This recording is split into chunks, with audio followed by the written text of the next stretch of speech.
Hello friends, welcome back to my channel. আজকে আমি বানাতে চলেছি আমড়ার আচার।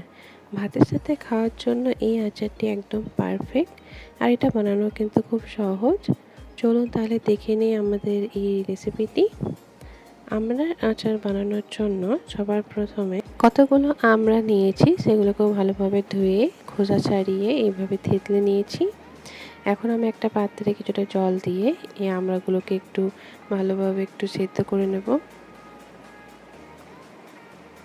খুব বেশিক্ষণ সেদ্ধ করার প্রয়োজন নেই, হালকা একটু নুন দিয়ে এটাকে 2 থেকে 3 মিনিট ভালোভাবে একটু ফুটিয়ে নিতে হবে।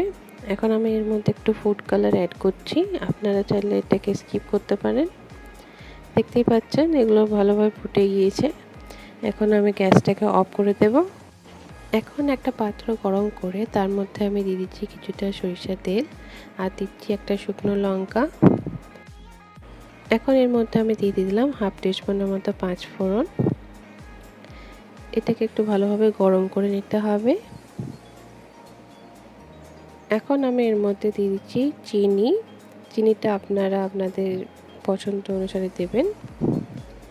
খুব বেশি মিষ্টি যদি পছন্দ করেন তাহলে চিনির পরিমাণটা একটু বেশি দেবেন। এখন যাতে চিনিটা গলে যায় সেই জন্য আমি একটু জল অ্যাড করে দিচ্ছি। এখন আমার এই জলটা ভালোভাবে ফুটে উঠেছে। এর মধ্যে আমি দিয়ে দিচ্ছি এলাচ গুঁড়ো।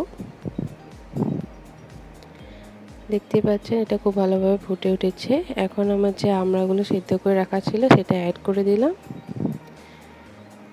খুব অল্প সময়ের মধ্যে কোনো রকম ঝামেলা ছাড়াই এই আচারটি কিন্তু আপনারা রেডি করে নিতে পারেন। এইভাবে এটাকে 5 মিনিট ভালোভাবে জাল করে নিতে হবে। এখন আমার আচারটা পুরোপুরি রেডি, দেখতেই পাচ্ছেন। গরম গরম ভাতের সাথে এই আচারটি একদম পারফেক্ট লাগে খেতে।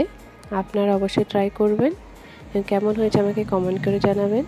যদি আপনাদের এই রেসিপিটি ভালো লেগে থাকে তাহলে অবশ্যই কিন্তু লাইক, কমেন্ট, সাবস্ক্রাইব করতে ভুলবেন না। ভিডিওটি পুরোটি দেখার জন্য অসংখ্য ধন্যবাদ।